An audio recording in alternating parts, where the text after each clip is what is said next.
2247।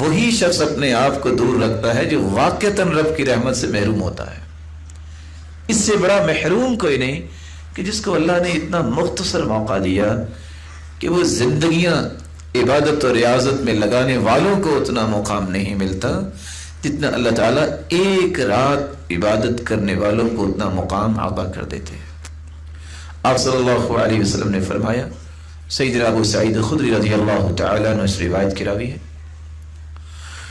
من قام لیلۃ القدر، جو لیلۃ القدر میں قیام کرتا ہے، اور دوسری روایت میں فرمایا اتاکم شہر رمضان شہر مبارک، رمضان کا مہینہ آیا ہے اور یہ برکتوں والا مہینہ ہے، وفیہ لیلۃ ہی خیر من الف شہر من حرم خیرها فقد حرم، اس میں ایک رات ہے جس کو لیلۃ القدر کہتے ہیں، جو اس رات سے محروم ہو گیا وہ اللہ ذو الجلال کی بہت بڑی رحمت اور خیر و برکت سے محروم ہو گیا۔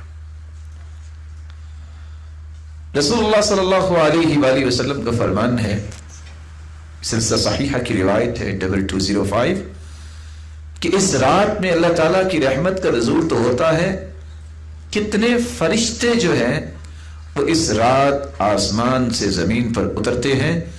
سیدنا ابو ہریرہ رضی اللہ تعالی عنہ سے مروی ہے، رسول مقبول صلی اللہ علیہ وسلم کا فرمان ہے، لیلۃ القدر لیلۃ السابعہ او التاسعہ وعشرین، یا تو 27ویں یا 29ویں رات ہوگی، وَإِنَّ الْمَلَائِكَةَ تِلْكَ اللَّيْلَةَ أَكْثَرُ مِنَ الْأَرْضِ أَكْثَرُ فِي الْأَرْضِ مِنْ عَدَدِ الْحُصَى، زمین میں اتنی کنکریاں نہیں ہیں، اتنے ذرات نہیں ہیں جتنے رب تعالیٰ کے نورانی فرشتے اس رات کو آسمان سے زمین پہ اترتے ہیں۔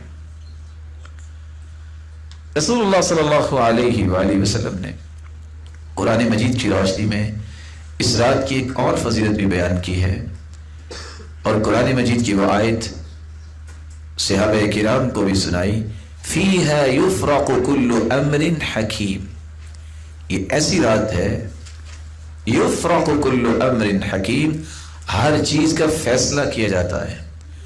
تعجب کی بات یہ ہے کہ جن راتوں کے بارے میں فیصلے کی بات آتی ہے امت اس کو بھول گئی اور چند انسانوں کی کشید کی گئی باتوں کے پیچھے چل کے اپنے آپ کو رب کی رحمت سے دور کیا جاتا ہے۔